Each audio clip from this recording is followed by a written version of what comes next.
Organisation. तो इस video में हम बात करेंगे about the levels of organisation in animal kingdom. ठीक है, तो सबसे पहला लेवल जो हमने देखा है वो है सेल्यूलर लेवल। तो लेवल ऑफ ऑर्गेनाइजेशन 4 होते हैं इन animal kingdom: cellular, tissues, organs and organ system. सबसे पहला है सेल्यूलर। ठीक है, तो सेल्यूलर मतलब बॉडी में सेल्स होंगे और सेल्स होंगे अलग अलग टाइप के। डिफरेंशिएटेड सेल डिवीजन होगा या फिर हम कहें उसे माइनर डिवीजन ऑफ लेबर। ठीक है, काफ़ी कम डिवीजन ऑफ लेबर होगा और पूरी बॉडी में सिर्फ सेल्स ही प्रेजेंट होंगे। ठीक है, तो उसमें पूरी सेल्यूलर बॉडी होगी। माइनर डिवीजन ऑफ लेबर हो जाएगा कि अलग अलग सेल्स अलग अलग काम करेंगे, पर वो टिश्यूज़ नहीं कहलाएंगे। ठीक है, तो वो जो केस है वो है स्पॉन्जेस या फिर हम कहें उसका जो है फाइलम वो है पोरीफेरा। ठीक है, तो पोरीफेरा जो फाइलम है उसमें होती है सेल्यूलर ऑर्गेनाइजेशन, मतलब उसके जो ऑर्गेनिजम्स हैं वो कंसिस्ट होते हैं सेल्स के। सेकेंड लेवल जो है हमारे पास टिश्यूज़ का वो है टिश्यू लेवल ऑर्गेनाइजेशन। ठीक है, तो the cells form poorly defined tissues. अब यहाँ पे भी सेल्स काम कर रहे थे एक ही जैसा, पर यहाँ पे ग्रुप ऑफ सेल्स मिलके एक ही काम करेंगे और बना देंगे टिश्यूज़। तो निडेरियंस जो है हमारा अगला फाइलम्स पोरीफेरा के बाद, या फिर हम कहें सीलेंट्रेट्स, वो हैं हमारे इसके एग्जाम्पल्स। उनके अंदर होते हैं पुअरली डिफाइंड टिश्यूज़, मतलब ग्रुप ऑफ लेबर डिवाइडेड है। ठीक है, लेबर डिवाइडेड है इनटू टिश्यूज़। तो इसमें एग्जाम्पल है निडेरियंस का या फिर सीलेंट्रेट्स का। ओके, अब जो थर्ड टाइप का है हमारे पास वो है ऑर्गन लेवल। अब टिश्यूज़ के बाद एक ग्रुप ऑफ टिश्यूज़ मिलके बनाता है ऑर्गन, जो कि काम करता है सिर्फ एक। तो tissues are grouped together to form organs, मतलब टिश्यूज़ को ग्रुप करके एक साथ जो एक काम करे वो बना देगा ऑर्गन। प्लैटीहेलमिन्थेस इसका एग्जाम्पल है। प्लैटी मतलब फ्लैट, हेलमिन्थ मतलब वर्म। ये एक ग्रीक वर्ड है प्लैटीहेलमिन्थेस। ठीक है, तो हमारा जो फाइलम है वो है प्लैटीहेलमिन्थेस या फिर हम उन्हें कहें फ्लैट वर्म्स, वो इसके हो गए हमारे एग्जाम्पल्स। तो क्या होगा यहाँ पे इंडिविजुअल ऑर्गन्स प्रेजेंट होंगे जो कि अलग अलग काम करेंगे। उनमें होगी डिवीजन ऑफ लेबर, तो ऑर्गन में होगी डिवीजन ऑफ लेबर, टिश्यूज़ में नहीं होगी डिवीजन ऑफ लेबर। ठीक है, अब जो नेक्स्ट है हमारा वो है organ system level. Organ system level में क्या होगा, ऑर्गन्स मिलके एक पूरा सिस्टम बनाएंगे और उस बेसिस पे डिफाइंड होगा हमारा फिजियोलॉजिकल फंक्शंस। ठीक है, तो जो फंक्शनल सिस्टम्स होंगे, फॉर एग्जांपल इसमें आते हैं हमारे chordates, aschelminthes, echinoderms, arthropods, mollusc, annelids. तो एस्केलमेंथेस से लेके सारे फाइलम्स कॉर्डेट्स तक ऑर्गन सिस्टम लेवल ही पजेस करते हैं फिर। ठीक है, तो कॉर्डेट्स हमारा लास्ट फाइलम है या फिर हम कहें हाईली डेवलप्ड फाइलम। उसमें एस्केलमेंथेस से लेके कॉर्डेट्स तक सारे फाइलम प्रोसेस करते हैं ऑर्गन सिस्टम लेवल। ठीक है, तो the cells are organised into tissues. ठीक है, और tissues into organs and organs into a system. ठीक है, तो ऑर्गन सिस्टम लेवल होता है ऑर्गन्स एक यूनिक सिस्टम में डिफाइन हो जाएंगे और एक सिस्टम वर्क करेगा, जैसे डाइजेस्टिव सिस्टम, रिप्रोडक्टिव सिस्टम, या फिर हम बात करें नर्वस सिस्टम, सर्कुलेटरी सिस्टम। इस टाइप के सिस्टम्स में वो डिफाइन हो जाएगा। इसी के साथ में आते हैं कि सर्कुलेटरी सिस्टम जो ऑर्गन सिस्टम लेवल है उसमें होता है कितने टाइप का। तो डाइजेस्टिव सिस्टम में तो होता है माउथ एंड एनस। ठीक है, बट सर्कुलेटरी सिस्टम में 2 टाइप के सिस्टम्स हम पढ़ते हैं, ओपन टाइप और close type. Open type circulatory system वो सिस्टम होता है जहाँ पे ब्लड पंप होता है directly out of the heart, और जो हमारे सेल्स हैं वो करते हैं उसमें डायरेक्ट बाथ। ठीक है, तो blood is pumped out of the heart and cells are directly bathed. और जो क्लोज टाइप का सिस्टम है वो है हमारा जिसमें ब्लड सर्कुलेट किया जाता है इनटू वेसल्स। ठीक है, तो vessels as in veins and capillaries and arteries, इन सब के अंदर ब्लड हमारा सर्कुलेट किया जाएगा, मतलब क्लोज करके ब्लड हमारा सर्कुलेट किया जाएगा। तो blood is circulated through a series of vessels. ठीक है, तो ये जो हो गया ये हो गया हमारा क्लोज टाइप का वेसल। ठीक है, तो अब इसके साथ बॉडी प्लान्स। ठीक है, तो इस वीडियो में हम बात करेंगे about symmetry and body plans. तो बॉडी सिमेट्री क्या होती है, बॉडी सिमेट्री होती है similar to the parts of different region and directions of the body. ठीक है, अगर एक बॉडी की हम बात करें और उसमें हम देखें कि एक बॉडी सिमेट्रिकल है कि नहीं है, मतलब उसके दो हाफ्स एक जैसे दिखने चाहिए। अगर हम बॉडी को डिवाइड करते हैं तो वो दो एक जैसी दिखने चाहिए, मतलब ऐसा कोई हमारे पास प्लेन होना चाहिए जहाँ पे बॉडी इक्वल हाफ्स में डिवाइड हो जाए। तो इसमें दो टर्म्स निकलते हैं, एक होता है एसिमेट्रिकल, एक होता है सिमेट्रिकल। ठीक है, तो अगर हमारे पास कोई भी ऐसा हाफ नहीं है, कोई भी ऐसा प्लेन नहीं है जहाँ पे बॉडी को डिवाइड नहीं कर पाएंगे, सो नॉट डिविजिबल। ठीक है, तो ऐसा अगर हमारे पास कुछ नहीं है, कोई भी प्लेन नहीं है, तो उस बॉडी को कहते हैं हम एसिमेट्रिकल। और अगर हमारे पास ऐसा कोई प्लेन है डिविजिबल, तो उस बॉडी को हम कहते हैं डिविजिबल। ठीक है, अब हमारे पास होती है दो टाइप की सिमेट्री, रेडियल और बायलेटरल। रेडियल और बायलेटरल। ठीक है, अब ये दो कौन कौन सी सिमेट्रीज होती हैं? ठीक है, तो रेडियल सिमेट्री हमारी जो सिमेट्री होती है, इस टाइप में बॉडी को आप किसी भी प्लेन से काट दीजिए, हमेशा वो दो इक्वल हाफ्स में ही डिवाइड होगी। सो can be cut from top to bottom। ठीक है, अब ये इसमें देखने वाली चीज़ है, टॉप टू बॉटम में अगर काटेंगे इसे टॉप टू बॉटम, अब ऐसे नहीं है कि हम इसे हॉरिजॉन्टली काटेंगे, हम इसे वर्टिकली काटेंगे टॉप टू बॉटम। ठीक है, तो फ्रॉम एनी प्लेन बॉडी हमेशा डिवाइड होगी इक्वल पार्ट्स में। ठीक है, तो इसका एग्जांपल हम ले सकते हैं स्टारफिश। ठीक है, स्टारफिश को हम किसी भी एक प्लेन से काट दें, वो हमेशा इक्वल पार्ट में ही डिवाइड होगी।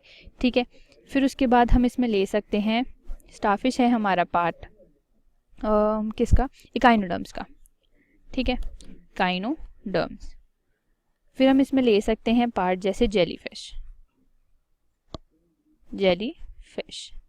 ये है हमारा निडेरिया का पार्ट। ठीक है, और फिर उसके बाद इसमें आ जाते हैं स्पॉन्जेस, तो है स्पॉन्जेस, और स्पॉन्जेस हैं हमारे पॉरीफेरेंस। ठीक है, अब आते हैं हम इस पे बायलेटरल सिमेट्री। तो बायलेटरल सिमेट्री होती है ओनली वन प्लेन। ठीक है, तो यहाँ पे ऐसा नहीं है कि आप किसी भी टाइप से काट दो, बॉडी को आप दो हाफ्स में तभी डिवाइड कर सकते हो जब आपको पता हो सिंगल एक सही प्लेन जिससे हम बॉडी को काटेंगे तो वो दो पार्ट में डिवाइड हो जाएगी। ठीक है, तो ये मिलती है हमें generally in vertebrates, most common in vertebrates, कुछ इनवर्टिब्रेट्स में भी ये हमें मिल जाती है। ठीक है, तो ये हुई बात हमारी सिमेट्री की। अब आ जाते हैं हम बॉडी प्लान्स के ऊपर। तो बॉडी प्लान्स हमारे पास होते हैं दो तरह के। उससे पहले हम ये देख लेते हैं कि बॉडी प्लान्स हैं क्या। बॉडी प्लान्स जो हैं वो होता है बॉडी किस टाइप से बनी हुई है। तो सबसे पहला जो प्लान है हमारे पास वो है सेल एग्रीगेटेड। ये होता है स्पॉन्जेस के अंदर। ठीक है, स्पॉन्जेस में, और ये क्या होता है? क्लस्टर होता है सेल्स का। So there is a cluster of cell. ठीक है, या फिर हम कहें एग्रीगेशन ऑफ सेल, जो कि हमें मिलता है स्पॉन्जेस के अंदर। ठीक है, अब एक होता है सेकंड टाइप का, वो है ब्लाइंड सैक। ये है दूसरे टाइप का प्लान, और ये होता है, इसमें बॉडी में होती है single cavity with one opening to outside. ठीक है, तो सेल में तो क्या है, जगह जगह सेल्स प्रेजेंट थे, उसमें कई सारी ओपनिंग्स हो जाती हैं हमारी। इसमें होती है वन ओपनिंग टू आउटसाइड। ठीक है, उसके बाद यहीं से फूड आएगा और यही वर्क करेगी एज एनएसपी। इजेशन के लिए भी यही वर्क करेगी और इंजेशन के लिए भी यही वर्क करेगी। तो इसका जो एग्जाम्पल है वो है हमारे पास निडेरियंस। ठीक है, निडेरियंस। अब जो है हमारे पास तीसरे टाइप का, वो है tube with in tube, tube with in tube. ठीक है, तो नाम से ही समझ में आ रहा है एक ट्यूब के अंदर एक और ट्यूब। ठीक है, तो अगर हम बात करें तो एक बड़ा ट्यूब मतलब हमारी बॉडी, दूसरा ट्यूब मतलब डाइजेस्टिव ट्रैक। ठीक है, तो डाइजेस्टिव ट्रैक पूरा होता है हमारे पास एक, तो इसमें हमारे पास होती हैं 2 ओपनिंग्स। ठीक है, इसमें हमारे पास कई सारी ओपनिंग थी, सेल एग्रीगेटेड में, ब्लाइंड सैक में सिर्फ एक, ट्यूब विद इन ट्यूब में 2 ओपनिंग्स। ठीक है, जैसे डाइजेस्टिव ट्रैक कहते हैं या फिर एलिमेंट्री कैनाल कहते हैं। तो ये एग्जाम्पल है हमारे बाकी सारे चीज़ों का, जैसे प्लेटीहेलमिन्थीज, एस्कलमेंथीज। ठीक है, तो हम इसमें लिख सकते हैं फिशेस, एग्जाम्पल में हम इसमें कुछ भी लिख सकते हैं। ठीक है, तो डाइजेस्टिव ट्रैक इसका एग्जाम्पल है, और डाइजेस्टिव ट्रैक है कॉन्टिन्यूस ट्यूब जिसमें होती हैं 2 ओपनिंग, एक अलग माउथ फॉर इंजेक्शन और एक दूसरा एनस फॉर इजेशन। ठीक है, फूड एब्जॉर्ब होता है और डाइजेस्ट भी यही होता है। तो ये हो गए हमारे 3 तरह के बॉडी प्लान्स। Plastic animals. इस वीडियो में हम बात करने वाले हैं अबाउट द जर्म लेयर्स, जो कि हैं डिप्लोब्लास्टिक और ट्रिप्लोब्लास्टिक पोजेसिंग एनिमल्स के बारे में। सबसे पहले तो हम बात करते हैं डिप्लोब्लास्टिक। तो डिप्लोब्लास्टिक एनिमल्स वो होते हैं जो पोजेस करते हैं 2 जर्म लेयर्स। 2 जर्म लेयर्स कौन कौन सी होती हैं? ये होती हैं एक्टोडर्म और ये होती है एंडोडर्म। ठीक है, और अगर हम ट्रिप्लोब्लास्टिक की बात करें तो ट्रिप्लोब्लास्टिक में प्रेजेंट होती हैं हमारी 3 लेयर्स। पहली होती है एक्टोडर्म, फिर एंडोडर्म, और इसमें एक और होती है जिसका नाम है मीजोडर्म। ठीक है, तो ऐसे एनिमल्स जो 2 लेयर्स पजेस करें उन्हें हम कहते हैं डिप्लोब्लास्टिक एनिमल्स। तो ऐसे कौन से एनिमल्स होते हैं, उनका एक फाइलम का नाम हम लिख लेंगे। तो ये है पॉरीफेरेंस, पॉरीफेरा जो कि स्पॉन्जेस हैं, और फिर उसके बाद है निडेरिया या फिर सीलेंट्रेट्स। ठीक है, सो निडेरियंस ये पोजेस करते हैं 2 लेयर्स। ठीक है, अब all the embryos from other animals from like platyhelminthes से लेके, अच्छा टीनोफोरा भी इसमें आएगा, टीनोफोरा। ठीक है, बाकी अगर हम बात करें फ्रॉम प्लैटीहेलमिन्थेस, ठीक है, प्लैटीहेलमिन्थेस से लेके हमारे कॉर्डेट्स तक, कॉर्डेट्स। ठीक है, तो सारे के सारे जो हमारे एनिमल्स हैं वो पोजेस करते हैं 3 लेयर्स। ठीक है, 3 लेयर्स जो हैं एक्टोडर्म, एंडोडर्म और मीजोडर्म। सबसे बाहर हमारी प्रेजेंट होती है एक्टोडर्म, एक्टो, फिर उसके अंदर होगी मीजो, फिर उसके अंदर होगी हमारी एंडो। तो ये इनका टाइप होता है अरेंजमेंट का। ठीक है, ऐसे एनिमल्स को हम बोलते हैं ट्रिप्लोब्लास्टिक एनिमल्स। तो ये हो गई हमारी 2 तरह की लेयर्स, जर्मिनल लेयर्स। जो बॉडी के सारे ऑर्गन्स हैं वो इन्हीं सारी लेयर से डिराइव होते हैं। ठीक है, तो इसी के इस वीडियो में हम पढ़ेंगे अबाउट सीलोम। सीलोम क्या होता है? सीलोम होती है कैविटी। ठीक है, बॉडी कैविटी। तो सबसे पहले हमारे पास होते हैं 3 तरीके के सीलोम्स, ए सीलोम, स्यूडोसीलोम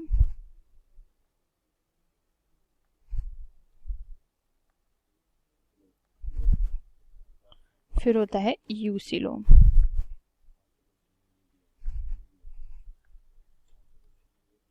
ठीक है, अब इनको पजेस करने वाले ऑर्गेनिजम्स को हम कह देते हैं एसिलोमेट्स, सीडोथिलोमेट्स और यूसिलोमेट्स। ठीक है, तो सबसे पहले हम बात करते हैं एसिलोमेट्स के बारे में। एसिलोमेट्स, तो जो एसिलोमेट्स हैं वो होते हैं ऐसे एनिमल्स जिनमें कोई भी सीलोम प्रेजेंट नहीं होगा। No coelom is present. ठीक है, तो ये कौन से एनिमल्स हैं? ये हैं हमारे स्पॉन्जेस मतलब पॉरीफेरेंस, फिर हैं हमारे निडेरियंस, निडेरियंस के साथ हैं हमारे ये टीनोफोर्स। ठीक है, टीनोफोर्स के साथ में फ्लैटवर्म्स या प्लैटीहेल्मिन्थ्स। ठीक है, तो ये हो गए एसिलोमेट्स। नेक्स्ट हैं हमारे स्यूडोसीलोमेट्स। स्यूडो मतलब फॉल्स, और ये है सीलोम की बात। तो स्यूडो मतलब फॉल्स, सीलोम मतलब कैविटी, मतलब यहाँ पे कैविटी लाइक चीज तो प्रेजेंट होगी पर कैविटी नहीं होगी, तो ये होते हैं फॉल्स सीलोम। ठीक है, false coelom is present. False coelom कैसे? स्कैटर्ड पाउचेस प्रेजेंट होंगे बिटवीन एक्टोडर्म एंड एंडोडर्म।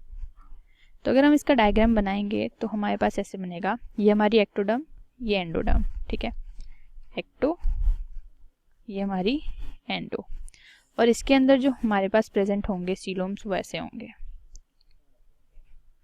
ठीक है, तो ये हो गए हमारे स्यूडो सीलोम। और इनको पजेस करने वाले जो हमारे पास ऑर्गेनिजम्स हैं, ठीक है, उन्हें कहते हैं राउंड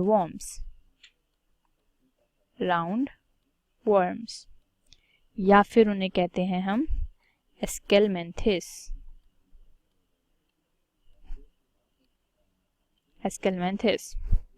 ठीक है, अब इसके बाद हमारे पास जो है वो है यूसीलोम।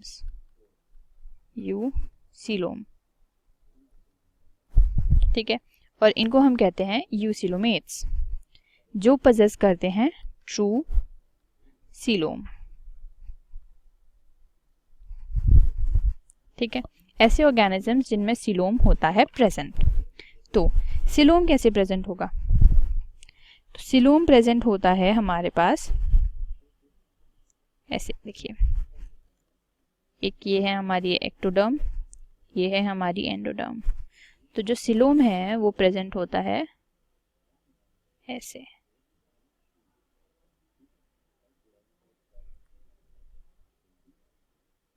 पूरा का पूरा कवर करेगा वो कैविटी को। ठीक है, तो ये है हमारी एक्टो, ये है हमारी एंडोडर्म, और ये है हमारा सीलोम। ठीक है, अब इसको पजेस करने वाले जो ऑर्गेनिजम्स हैं हमारे पास वो हैं इकाइनोडर्म्स, एनालिड्स, लिख लेते हैं ना, इकाइनोडर्म्स, एनालिड्स।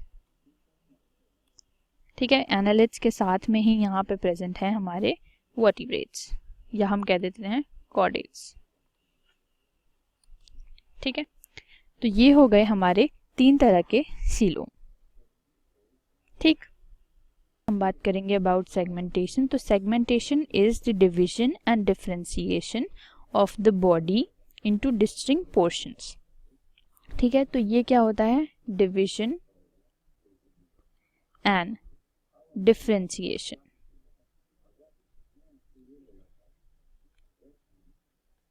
और ये किसका होता है? बॉडी का।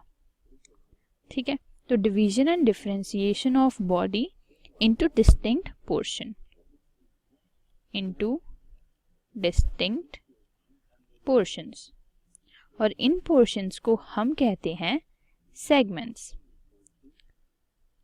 ठीक है, अब 2 तरह की सेगमेंटेशन प्रेजेंट होती है।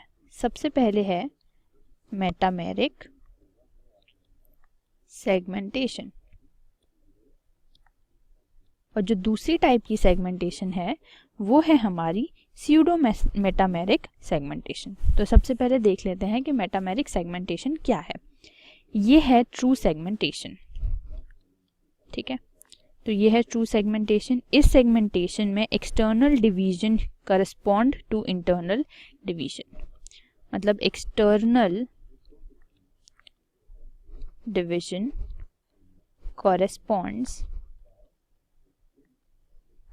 to internal division। ठीक है, एक्सटर्नली जो चीज़ डिवाइडेड है वो इंटरनली भी डिवाइडेड होगी, और ये हाईली ऑर्गेनाइज्ड होती है 3 फाइलम्स के बीच में। जो 3 फाइलम्स हैं वो हैं एनालिड्स। ठीक है, तो एनालिडा, आर्थ्रोपोडा और कॉर्डेटा। अब the body is often divided into both external and internal into number of segments. ठीक है, तो अंदर और एक्सटर्नली और इंटरनली, मतलब अंदर से और बाहर से, दोनों तरफ से ही बॉडी डिवाइडेड होती है इनटू सेगमेंट्स, और उन सेगमेंट्स को हम कहते हैं मेटामर्स। अब ये एनालिड्स में होगा। ठीक है, सेगमेंटेशन जो एक्सटर्नल होता है आर्थ्रोपोड्स में और इंटरनल होता है मैन में, और कॉर्डेट्स के अंदर वर्टिब्रेट्स, बॉडी मसल्स, वेसल्स, ये सब भी प्रेजेंट है। तो इन सब को मिला के हम कहते हैं मेटामेरिक सेगमेंटेशन। अब अगर हम बात करें जो हमारी दूसरी थी फॉल्स सेगमेंटेशन के बारे में, फॉल्स सेगमेंटेशन या फिर इसे कहते हैं स्यूडो सेगमेंटेशन, स्यूडो। ठीक है, तो यह है स्यूडो मेटामेरिज्म। ये मिलती है टेप वर्म्स में, टेप वर्म्स। ठीक है, इसमें क्या होगा, जो सेगमेंट्स हैं वो बर्ड ऑफ हो जाते हैं फ्रॉम नेक, और एम्ब्रियोनिक स्टेज में वो ज़्यादा प्रेजेंट नहीं होते, इसलिए इसे कहते हैं स्यूडो सेगमेंटेशन। मतलब जैसे सेगमेंटेशन जैसा होगा बट सेगमेंटेशन नहीं होगा। ये होती है एक्सटर्नली ओनली, इंटरनली इसमें कुछ भी डिवीजन प्रेजेंट नहीं होता। So only external segmentation, internal इसमें कोई सेगमेंटेशन प्रेजेंट नहीं होता। ठीक है, तो ये हो गई हमारी दो टाइप। नोटोकॉर्ड, तो नोटोकॉर्ड क्या है? नोटोकॉर्ड है solid, flexible, rod like structure. ठीक है, और ये प्रेजेंट होती है इन ऑल कॉर्डेट्स। तो कॉर्डेट्स के अंदर प्रेजेंट होगी क्योंकि ये कॉर्डेट का ही फीचर है। ये डिराइव होती है मीजोडर्म से, तो ये है मीजोडर्मल इन ओरिजिन। ठीक है, उसके बाद ये सिमिलर होती है कार्टिलेज के जैसे। ठीक है, तो it is similar two cartilage. उसके अलावा अगर हम डेफिनेशन की बात करें, जैसे वर्टिब्रेट्स हैं, ठीक है, तो वर्टिब्रेट्स में notochord becomes a part of vertebral column. तो वर्टिब्रेट्स जो होते हैं उसमें जो नोटोकॉर्ड है it becomes the part of vertebral column. तो ऐसा नहीं है कि इसमें नोटोकॉर्ड प्रेजेंट नहीं होगी, नोटोकॉर्ड प्रेजेंट ज़रूर होगी, बट बड़े होने के बाद वो वर्टिब्रल कॉलम का ही पार्ट बन जाएगी। एम्ब्रियोनिक स्टेज में नोटोकॉर्ड वहाँ पे प्रेजेंट होगी। ठीक है, तो नोटोकॉर्ड ऑब्जर्व की गई है बहुत सारे फंक्शंस के काम में, जैसे इसमें ये मैक्सिमम करती है, जो इसका मैक्स फंक्शन है वो है डेवलपमेंट का। ठीक है, डेवलपमेंट फंक्शन। तो साइटेड फंक्शंस जो हैं इसके वो हैं मसल अटैचमेंट में, वर्टिब्रल का होती है ये प्रीकर्सर। ठीक है, तो this is the site of muscle attachment, और ये होती है वर्टिब्रल कॉलम का precursor. So it is precursor to vertebral column. उसके बाद में ये मिडलाइन टिश्यू भी होता है जो प्रोवाइड करता है signals to the surrounding tissue. ठीक है, तो नोटोकॉर्ड्स की अगर हम बात करें तो ये एडवांटेजियस है इवोल्यूशनरी और डेवलपमेंटल कॉन्टेक्स्ट में, बिकॉज ये एक रिजिड स्ट्रक्चर प्रोवाइड करते हैं। ठीक है, तो they provide rigid structure. Notochord की वजह से ही बॉडी में रिजिड स्ट्रक्चर प्रेजेंट होता है। वर्टिब्रेट्स के सारे जो एम्ब्रियोज हैं उनमें ट्रांजिएंट नोटोकॉर्ड प्रेजेंट होती है गैस्ट्रुलेशन तक, और गैस्ट्रुलेशन के बाद वो चेंज हो जाती है इनटू वर्टिब्रेट्स। ठीक है, तो ये हो गया हमारा पूरा नोटोकॉर्ड के बारे में। ठीक है, इसी के साथ वीडियो नोटोकॉर्ड पे होती है ख़त्म। फाइलम पोरीफेरा स्पॉन्जेस या फिर हम कहें पोर बियरिंग एनिमल्स के बारे में। तो सबसे पहले ये नाम दिया था रॉबर्ट ग्रांट ने, रॉबर्ट ग्रांट, और ये नाम दिया गया था इन 1825। ठीक है, तो रॉबर्ट ग्रांट ने नाम दिया था इन 1825 और इन्होंने ही पता लगाया था about animal nature of sponges. तो हम बात कर लेते हैं इनके जनरल कैरेक्टर्स के बारे में। तो जनरल कैरेक्टर्स, सबसे पहले इनका हैबिटेट। ठीक है, तो हैबिटेट में हैबिटेट जनरली होते तो हमारे जो स्पॉन्जेस हैं वो होते हैं मराइन। ठीक है, तो ये सारे के सारे होते हैं सबसे पहले तो एक्वेटिक। एक्वेटिक में भी मोस्टली मराइन होते हैं। ठीक है, मराइन, और कुछ फ्रेश वाटर्स भी होते हैं, सो फ्रेश वाटर ऑल्सो। जैसे इसका एग्जाम्पल है हमारा स्पॉन्जिएला। ठीक है, स्पॉन्जिएला ये वाला जो ऑर्गेनिज्म है ये हमारा होता है फ्रेश वाटर।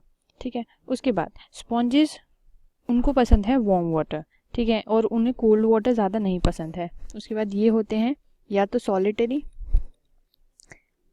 और कॉलोनियल, डिपेंडिंग अपॉन कैसा उनका हैबिटेट है।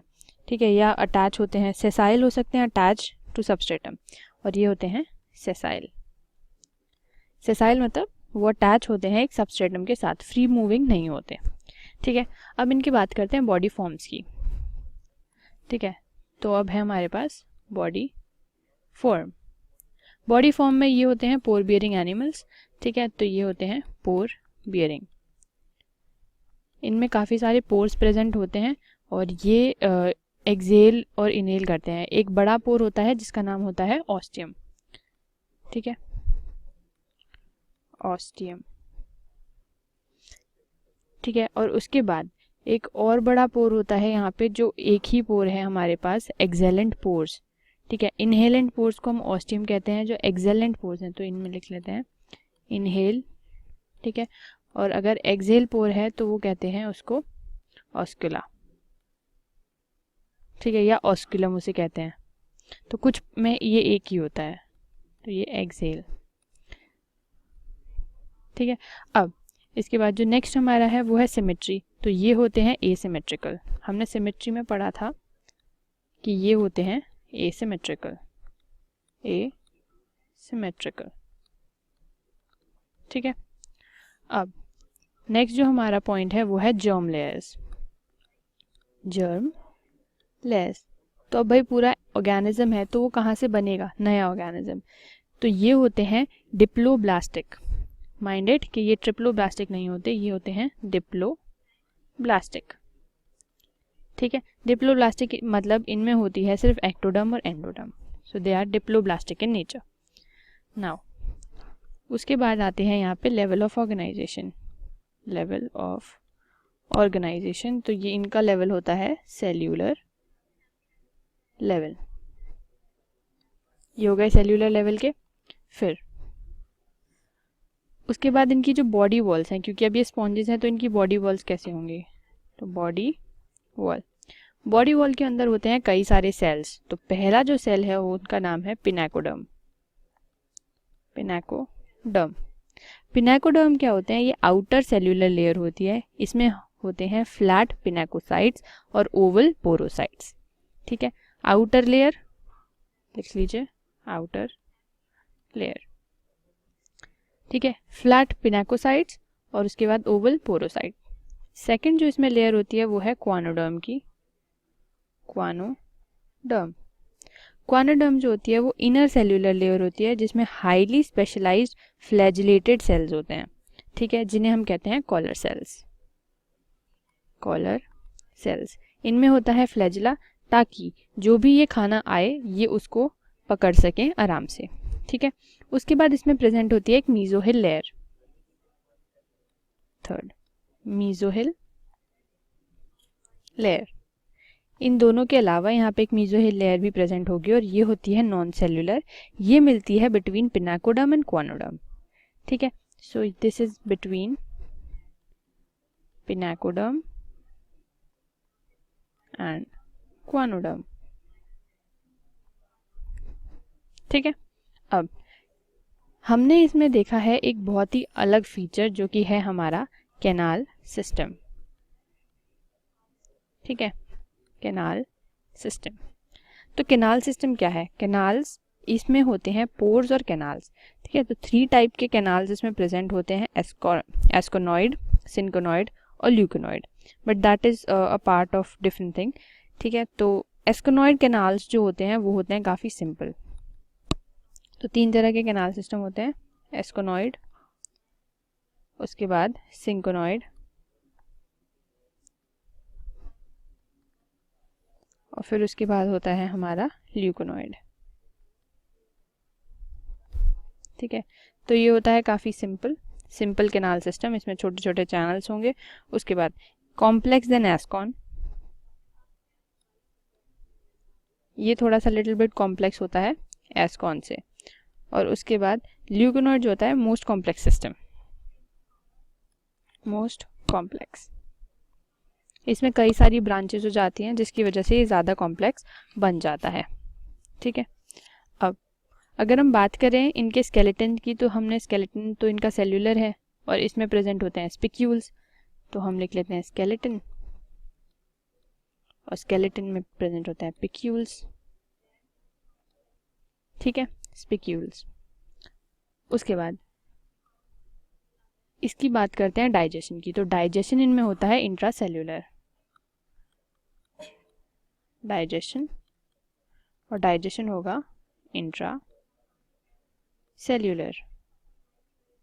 ठीक है, पूरा का पूरा पानी अंदर आता है, फिर उसके बाद वो कैनाल से बाहर चला जाता है और जो खाने वाली चीज़ होती है ये उसे रख लेते हैं। सर्कुलेशन,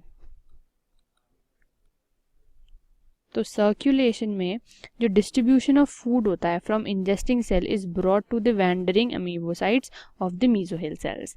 ठीक है, तो जब सर्कुलेशन ऑफ फूड होगा तो हमारे जो बाहर वाले क्वानोडर्म से वो सारा खाना इकट्ठा करेंगे और उसके बाद उन्हें बाहर की लेयर्स की तरफ पहुंचा देंगे। तो पहले मीजोहिल सेल्स में जाएगा और उसके बाद ये जाएगा पिनाकोडर्म में। ठीक है, तो सर्कुलेशन होता है इसका इनर टू आउटर।